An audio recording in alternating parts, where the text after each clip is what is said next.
This is your Chapter 54 lecture out of your Modern Dental Assisting book. We're going to be talking about endodontics. This is the management and prevention, diagnosis, and treatment of diseases of the pulp and the tissue surrounding the root. We also call this root canal therapy.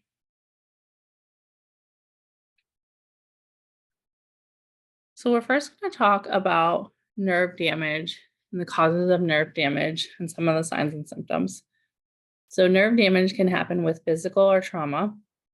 Physical irritation is going to include extensive decay moving into the pulp. And then trauma would be like a blow or a hit to the tooth or jaw.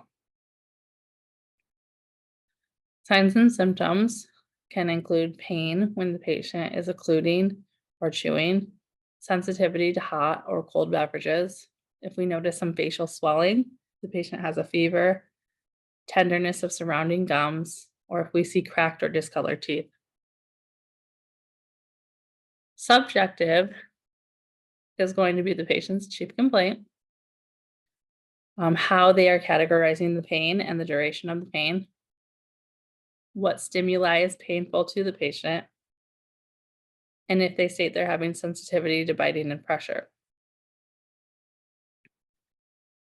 Objective examination is going to include looking at the extent of the decay, the periodontal conditions, extensive restoration, if there is mobility, swelling or discoloration, and then if the pulp is exposed. Percussion and palpation are some of the ways that we can test the tooth or teeth to see if they need root canal treatment. This is going to determine whether the inflammatory process has extended into the periapical tissues. Percussion is going to be tapping either on the incisal or occlusal surface, and typically we're going to do this with the end of an instrument like the mirror.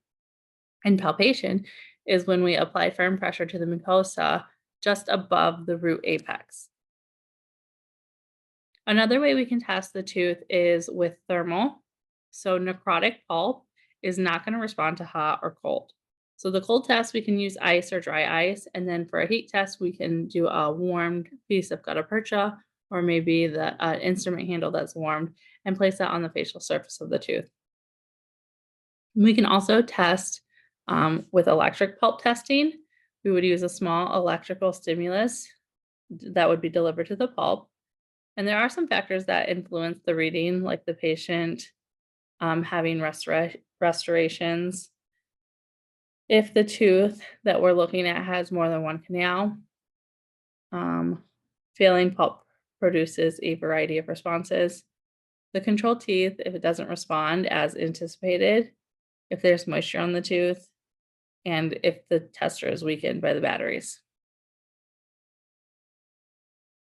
We can also look at the radiographs. So we'll have our initial radiograph that gives us our diagnosis. When we're doing a root canal, we're going to have our working length image to determine the length of the canal. The master point image is going to be the final size with the files in the canals. Once we finish the root canal, we'll take a root canal completion image, and then we'll take one after a couple weeks or a couple days after for a recall image. Requirements of radiographic images. We have to show 4 to 5 millimeters beyond the apex of the tooth and the surrounding bone or pathologic condition. Must be present an accurate image of the tooth without elongation or foreshadowing. We have to exhibit good contrast so that all the pertinent structures are readily identifiable. With our endodontic microscope, this allows a view of the root canal system 25 times larger than the naked eye. 3 main objectives are the magnification, the illumination, and the addition of accessories. Diagnostic conclusions, pulpodiagnosis. We have our normal pulp, normal healthy pulp, reversible pulpitis, irreversible pulpitis, and then pulp necrosis. Diagnostic for the apical, we have periodicular abscess, could be chronic or acute, and then periodontal abscess. Pulp capping, we'll do this when decay is near or in the pulp chamber. We'll use calcium hydroxide placed over an exposed or nearly exposed pulp to encourage the formation of dentin. Indirect pulp capping is indicated when a thin partition of dentin is still intact. Direct pulp, direct pulp capping is indicated when the pulp has been slightly exposed and we can see it. Pulpectomy is the procedure that involves the complete removal of the dental pulp. This is also referred to as a root canal. Pulpotomy is a procedure that involves removal of the corneal portion of the exposed vital pulp. It's used to preserve the vitality of the remaining portion of the pulp within the root of the tooth. This is commonly indicated for vital primary teeth. Instruments include our hand instruments, the Explorer, endodontic spoon, spreaders and pluggers, and your glick, and operating files, including the K-type, headstrom, reamer, and broaches. We also have our Gates Glidden, our piezo files, and then we might have some rubber stops and paper points as well. Some of the materials as medications would be our irrigation solutions, intercanal medications, root canal sealers, and then our filling material like our gutta percha.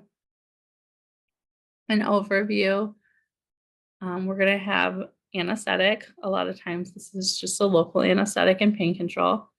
Isolation and disinfection of the operating field. We're going to use a rubber dam typically.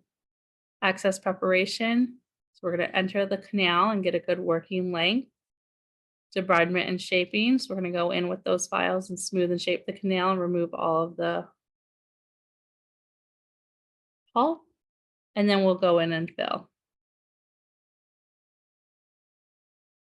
Surgical endodontics indications include if our endo procedure has failed, and if we're going to determine why healing did not occur.